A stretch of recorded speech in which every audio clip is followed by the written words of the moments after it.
Tre Cime. It's my favorite place in the Dolomites, and probably one of my favorite places in the world, to be honest. Every time I come here, I'm just always overwhelmed at how stunning and incredible and beautiful this place is.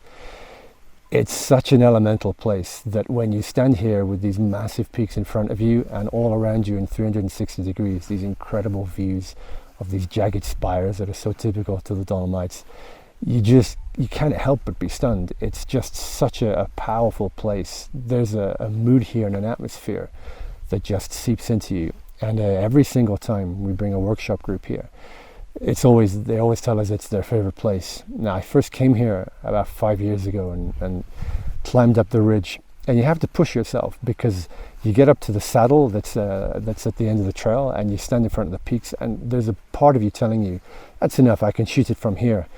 But if you make the extra push to push yourself at the final edge of the ridge so you can kind of turn around and shoot back at the peaks, you get such a better view because you're more level on with the peaks, so they're not leaning back and kind of angled away from you. And you can also get a much better view over some of the other peaks in the area. So last week we came here with a workshop group. It's really cloudy, similar conditions to today actually, relatively low cloud, pretty much complete cloud coverage. But it always pays to wait. It always pays to be patient. Last week, we could see a tiny crack on the horizon in the west beneath the bottom of the clouds and the top of the mountains. When the sun dropped into that, we had half an hour of absolute magic because the sun starts to paint the north-facing sides of the peaks. And the bottom of the clouds get lots of color, and it really is dramatic, and you can see everyone's spirits just get lifted. It's such an incredible place to be. And we're hoping it's going to be like that tonight. There's that same gap on the horizon. There's lots of low cloud. So we should get, hopefully, fingers crossed, some really nice conditions to shoot in. Now, from a photography point of view, when you stand up on the ridge, you've got the peaks of the Tre Cime directly in front of you. And it really is such an obvious composition because they're right in front of you. There's a kind of inverted V formed by the slope that goes up to the bottom of the peaks, the scree slope.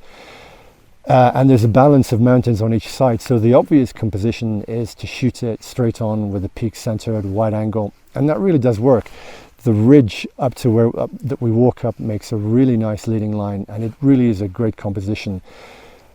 But sometimes, particularly the first time that you come to a place, and the fact that it is such a powerful composition, you can be so overwhelmed that it's hard to see past that view, and it's hard to look around and make yourself look around at other views, at other ways of framing, because just to the right of the peaks, we've got the Cadena de Misurina group, which are always wonderful at sunset. They always seem to have clouds behind them, they always pick up color, and while they don't get a lot of direct light, they're just such a wonderful composition, and you can shoot it in so many different ways with a telephoto lens. You can get in tight and just get the different ridges, the close ridge, the ridge beyond that, and then the Cadena peaks. You can invert the frame and shoot it in vertical format with a telephoto, getting the little bit of the walking trail with the peaks at the top as a centered composition. And it just works so well, and quite often when I'm here, I find myself switching between lenses, switching between cameras, shooting wide angle of the main peaks, and then focusing on telephotos for the Misurina. But there's also lots more that you can do with the main peaks. The light's going to come in and it's going to light this sheer north face of them and really give them a nice glow. So just zooming in, getting in a little bit tighter and focusing on the peaks and the scree that goes up to the peaks is really nice, because that kind of catches some light, it gets a glow, and it looks almost otherworldly. Or you can move the composition a little bit off to the right and put the peaks on the left side of the frame, on the left third, and focus on the scree and on the platform below, with the left side of the peaks catching the light as a really strong part of the composition. But at the end of the day, you're always going to want to do the wide angle frame. I've been here so many times, and I know that I'm going to want to do it again tonight, because it's just a composition that always works. Particularly after the sun's gone down in the blue hour, you tend to get lots of color, and a really nice alpenglow. The scenes, the light in the scene is evened out. It tends to really work. We get lots of even tones, and the colors really start to pop out. Now I'm looking out now, and there's loads of cloud coming up the valley from Oronzo around the Misurina peaks, which is giving us this incredible separation and this incredible inversion. So I want to run back to my camera and do some shots of that, because it's really great. We're about I think, an hour and a half away from sunset, so there's not really much light, there's not color, but you can shoot all the time. And I think that's a mistake that we often make, is waiting and thinking, oh, you know, I'll wait for the golden hour. As landscape photographers, we kind of get sort of focused on that, you know, the golden hour, the blue hour, color, light. But even flat light, like we've got over there now, it's going to work so well. There's just so many layers with the cloud coming up and separating the ridges, moving around the peaks. It's just a wonderful scene, and one that I'm going to go and shoot just as soon as I finish recording this. So the last thing to say about this place is it's really quite exposed, so you have to make sure that you keep warm. And it's just a good idea to not shoot too late into the blue hour, because it is quite steep going down. It's a great idea to have hiking poles. Definitely bring a head torch, because it's quite loose, it's easy to slip, easy to fall. So whenever we bring a workshop here, we always try to get down while there's still quite a bit of ambient light in the sky, so we're down the harder part, and then make the 30-40 minute walk back to the car park at Aranzo.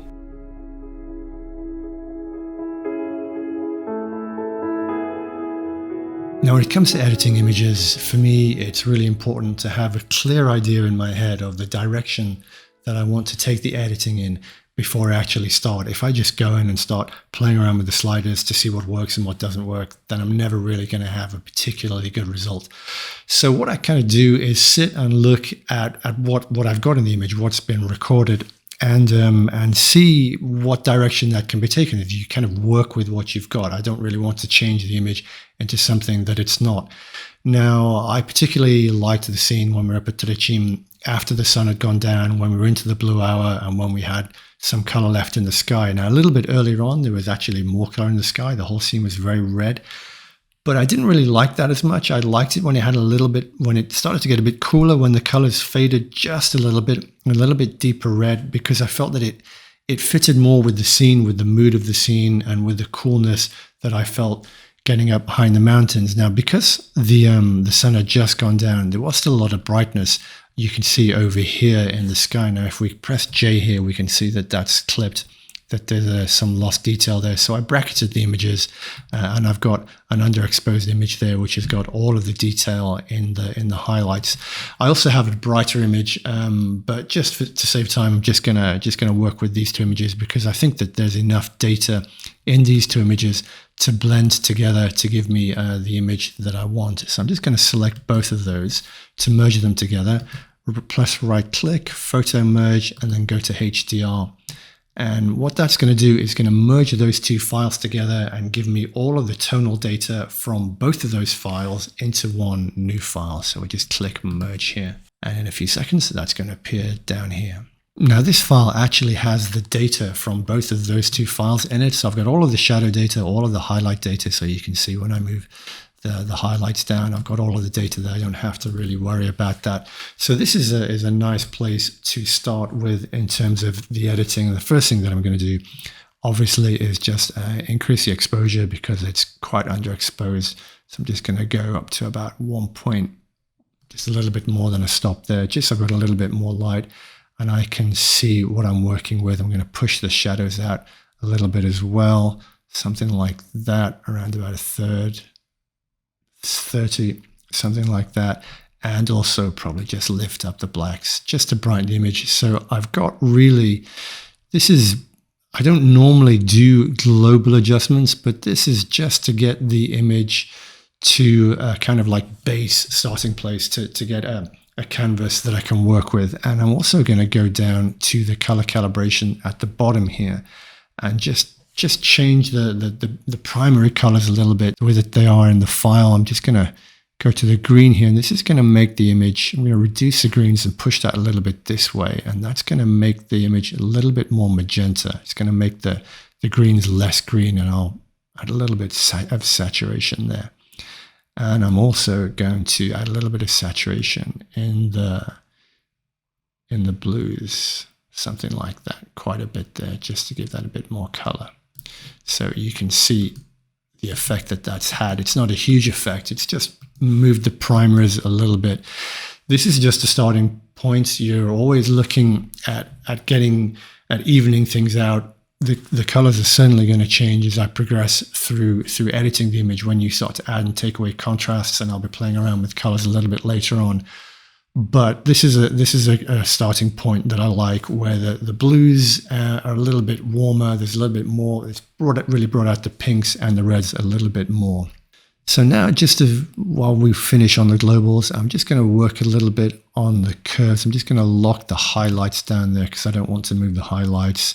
Just push the midtones up a tiny bit to get a little bit more light into the midtones around here on the side of the mountain.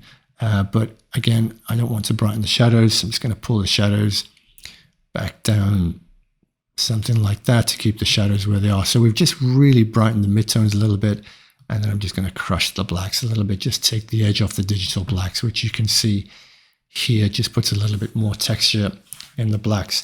Again, these are global adjustments just to get a kind of nice starting point. Now what I'm going to do is start working with masks and working on local adjustments on different parts of the image. And the thing that obviously needs attention first is this really bright spot in the highlights here. This really pulls your eye towards it. It's really strong, and I need to do something about that. And the best tool for that is the radial filter. So I'm going to select the radial filter here, just draw that over the highlights. And then I'm just going to go to the control panel here and just pull the highlights all the way down, just to get all that detail back. Not too much. It's going to start a little bit fake there. Something like that. If you go too far down, you see it starts to discolor the sky there. So I'll just go about there where it keeps it natural. Now I'm going to be doing some other adjustments to the sky, so I'm not too worried about the fact that it's not completely darkened. And then I think what I want to do is do another radial mask and bring out a little bit of the light on the side of these peaks here. So what I'll do, create another radial mask there, just slide that down a little bit. And how I'm going to do this, how I'm going to add light, is by using the dehaze tool and going to the left with the dehaze tool. People will usually take the dehaze tool to the right because you want to remove haze, but I'm actually going to go to the left. I'm going to add haze. Well, the dehaze tool basically is the best way of adding light to an image.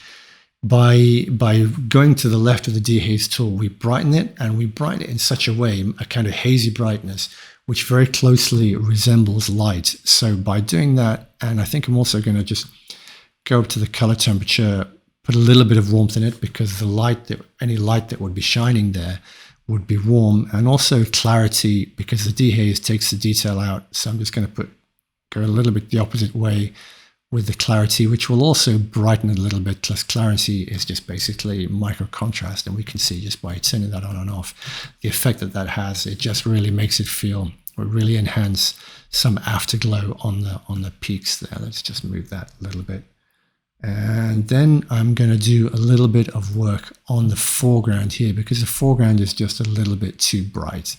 So I'm going to select a linear gradient. I'm just going to come up from the bottom here just a bit, something like that, and then just drop down the exposure just a tiny bit. All I want to do here is just create a small vignette which just helps the eye move into the image. You can see it's really tiny. It's actually almost invisible, so I think we can just go a little bit more, something like that. Yeah, just to kind of give a step into the image. Let me close this over here so we've got a little bit more screen space. Now I'm going to do a little bit of work on the sky. Now the new Lightroom version has this really nice tool, Select Sky. So one of the things with the old gradient filter is that you would pull it down and the gradient filter would have come down above these peaks here. Now you could remove it using the range masking, but sometimes I found that was a little bit, it didn't always give me the kind of effect that I wanted. And I found that this new tool, this new Sky Select tool in Lightroom is really effective. So all I'm going to do now, I've selected the sky, is just darken that down a little bit, about half a stop. Now this is basically the same as adding a gradient filter in the field, but what it's not doing is darkening down, because the Lightroom just selected the sky. What it's not doing is darkening down the peaks at all, just the sky around them. And you can see what that's done is also pulled down the highlights and controlled the highlights a little bit more in this bright area of the sky. Now the image, it's looking almost complete now. There's not really much left to do to it. I'm quite happy with the balance of tones. I think what I'm going to do is maybe just go back to this mask. I think I can just maybe pull down the highlights just a little bit more there, just to get that really bright spot off of it. But overall, I think the image is kind of done. It's kind of how I want it in terms of the colors, in terms of the tone. I really want to have the light on the left side of on the side of the peaks here, and a little bit on this trail on the way up, which is a leading line. But what I'm going to do is just give the colors, the sunset colors, a little bit more pop. I'm going to do that by using Color Effects Pro, which is it's one of the Nik software tools, which works really nicely on sunsets. So it's created an extra file here, an extra TIFF file, and what works great for sunsets is the skylight filter. Now you can see here, just by sliding it across, it just really makes the colors pop a little bit. It gives a really nice warm pinkish tone. It's probably a little bit strong, so I'm just going to go down a little bit, and you can see by sliding this, that's the before, that's the after. Yeah, I think maybe somewhere around 16 is probably about fine. Yeah, I'm quite happy with that. Maybe a little bit blue over here, but I can deal with that in Lightroom. So back in Lightroom now, and what I'm going to do is just, I think, tiny bit of desaturation of the blues over here using the HSL sliders. So I'll just click on this, and then I can select the blues and just desaturate a tiny bit. Too much, it's going to look really weird. It's just a tiny bit because I pushed the blues a bit too much. Something there. So again, we can turn that on and off, on and off, and that's pretty much okay. And for me, that's pretty much finished now. But one thing that I can do just before we finish is just a little bit of finishing off in Photoshop. So let's just click here, edit in Photoshop. And again, it's going to open another file. Yep, I'll let it create a new file.